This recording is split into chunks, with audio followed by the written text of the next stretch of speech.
Hi Charles, welcome to the Daylesford Market Garden. 20 acres of nonsense and diversity, fruit, veg, salad and herbs. We have to use machines. What's your take on horticultural market gardening on this scale? I cringe a bit when I see the damage being done to soil by some of the larger machines like the subsoiler.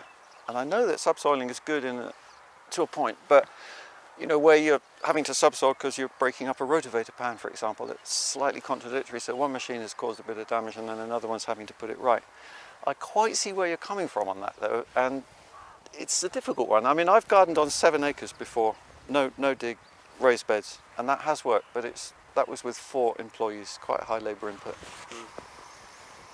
I agree with you, and I often, especially at this time of year, when for some reason it's the beginning of May and we have had no decent rain for the best part of 6 weeks, and we're subsoiling, cultivating, and the ground is hard as nails. And I know that if the ground is covered in a green manure covering, there's plants on the surface with their roots down to the subsoil. When we cultivate or dig, then that soil would be in a much better condition. And I think that in the evolution of this market garden, I will become less necessity driven to crop every bit of space and more, I'll have to become more considerate about doing things for the best of the soil. Yeah, I think that we've moved to a system driven by economics really, where we're not looking Exactly. after the soil life quite enough. And it's the soil life, the microbes that are suffering with this kind of level of cultivation. And I have to say the amount of plastic here that you are causing a bit of waste there, aren't you? I mean, you don't like that, it's not your garden, so No.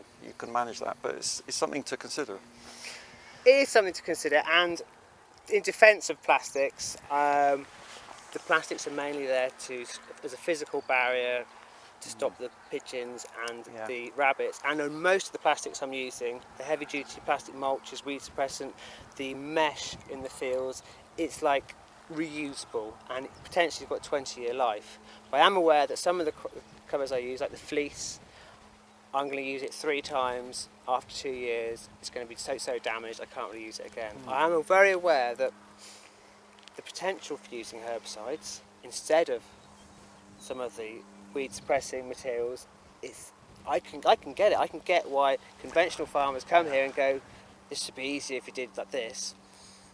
But I think it's just finding the crops that work for you and knowing your machines and your bit of ground. I wish we could move to a system where there was enough compost available that one could use it as a mulch. I think 1 inch a year would solve a lot of the problems. I'm actually using 2 inches a year, but that's because I'm cropping super intensively and going for high yield in a small area. On a bigger scale like this, I reckon 1 inch a year, which works out I think at about 30 tonnes a year, which is, I believe, more than you're allowed in soil association standards, but I think it should be allowed because compost is so beneficial. It's not like fertiliser, it's not leaching nutrients, it's just adding microbes as well as nutrients, and that has to be the way to go. I mean, you've got the beginnings of a really good composting operation here, haven't you? Yeah, that is very exciting, and I agree with you that if we keep the soil moist, well drained, undisturbed, that's doing the best. If we can plant into that, that's great. And I look forward to feeling that my ground is so free of perennial weeds that system can work for me. I think I've been on a journey of dealing with perennial weeds, and but no-till can get you there, because the way you've been doing the garlic, that was brilliant, wasn't it? And I think you're also noticing, you were saying how easy it is to pull the weeds out where you've been surface mulching, and it works for perennials too. I find couch grass that tends to bring the roots up, and you can get rid of it even with this approach, and you're not chopping up the weeds. And there are some actually really good no-till market gardens around the world. Have you heard of Singing Frogs Farm in California? No. He's getting a lot of municipal waste, and they're producing huge amounts of food on quite a small area using compost mulch, no-till. Yeah. The municipal waste thing, I find very tempting. It's weed free, the goodness washes down, you're left with a kind of woody mulch. People still seem to be questioning whether it's got potential contaminants in it. Is that a valid concern? Yeah, there is always a risk actually, and well, it's partly down to the authorities being too lax. You know, there's this horrible weed killer, clopyralid. Yeah. It just should not be allowed, but it is, and that's in some lawn weed killers now, and people take grass along, and that persists. Of course, yeah. But the other one is the plastic waste. You know, the bits of plastic you get in it. That needs controlling. And the glass. I noticed a few bits of glass. Yeah. Maybe even bits of broken toy. think. But you've also got growers like Peter Seger at Blaine Camel Farm. Yeah, Have you? yeah. I've seen a video of his composting operation. It's brilliant, isn't it? Yeah. And he's been there 25 years now, I think, if not more, and that's long-term sustainable. But they're garnering waste from all the community around. But they're doing composting so well, they're getting it to the heat that kills weeds, and that is one of these things that as a horticulturalist you aspire to. I agree.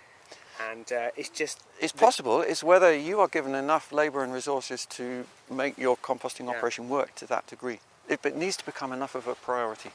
You're right, because if you kind of turned it around and said, right, you've got £20,000 on a tractor to do all this cultivation, or do you want £20,000 on a concrete yard and a windrowing system for making compost, you still have the tractor to cart the compost to the space, slowly build. Yeah. I can see how it could work. I can give you a nice example actually. At Sissinghurst Garden, where I've been advising, they've got a small market garden for their restaurant, and they were cropping, I think, 2 acres. This is National Trust, and they'd bought a lot of machinery, they'd invested heavily in all that side of things, and it was not really working for them. Sissinghurst, horrible yellow clay.